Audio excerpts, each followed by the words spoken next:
दत्तात्रय नगर पारगाव येथील भीमाशंकर सहकारी साखर कारखान्याचे आद्य संस्थापक स्वर्गीय दत्तात्रय गोविंदराव वळसे पाटील यांच्या 28व्या पुण्यतिथीनिमित्त कारखाना कार्यस्थळावर स्मारक स्थळी आणि भीमाशंकर शिक्षण संस्थेच्या प्रांगणात विनम्र आदरांजली वाहण्यात आली आहे। या प्रसंगी कारखान्याचे व्हाईस चेअरमन प्रदीप वळसे पाटील, संचालक अशोक घुले, रामचंद्र ढोबळे, बाबासाहेब खालकर, दादाभाऊ पोखरकर, शांताराम हिंगे, आनंदराव शिंदे, मच्छिंद्र गावडे, बाजीराव बारवे, ज्ञानेश्वर अस्वारे, नितीन भावळ, रामहरी पोंदे, पोपटराव थिटे, संचालिका Priya Bankhele, general manager Shirish Surve, secretary Ramnath Hinge, Kishor Tijare, Dilip Kurkute, Pratapsingh Sawant, Suresh Shinde, Amir Pathan, Brijesh Lohot, Anil Bomble, Kailas Gadhave, BD Chavan, Natha Mukhate, वसंत जाधव, कामकर आणि शिक्षक वृंद आदी मोठ्या संख्येने उपस्थित होते।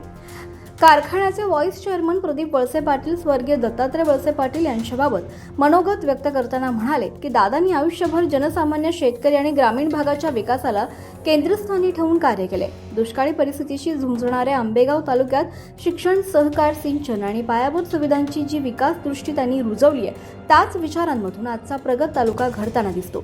दादांची कार्यपद्धती लोकांशी जोडलेली नाळ आणि समाजकारणाकडे पाहण्याचा सर्वसमावेशक त्यांची भूमिका ही आजही प्रेरणा देणारी आहे। त्यांनी जपलेली विकासाची आणि जनसेवेची परंपरा पुढे नेण्याचा प्रयत्न हेच त्यांना खरी आदरांजली ठरेल। आपण पाहत आहात तेज तुफान न्यूज, न्यायिक व निर्भीड बातम्यांचे सर्वांचे आवडते नेटवर्क।